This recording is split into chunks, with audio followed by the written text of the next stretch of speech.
శ్రీశైలం మల్లన్న హుండీ ఆదాయం 3,31,70,000.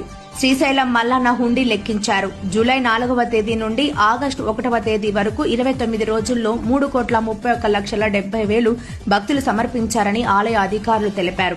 అలాగే హుండీలో 127 గ్రాముల బంగారం, 4 కేజీల 400 గ్రాముల వెండి, 489 USA డాలర్లు, 4,445 UAE దిర్హామ్స్, 5 లక్షల Vietnam dongs, 30 Thailand birds, 108 Qatar riyals, 1 Malaysia ringgits, 15 Saudi Arabia riyals, 20 England pounds, 2 Singapore డాలర్లు, 5 యూరోలు మొదలైన విదేశీ కరెన్సీ కూడా ఈ హుండీల లెక్కింపులో లభించాయని ఆలయ అధికారులు తెలిపారు.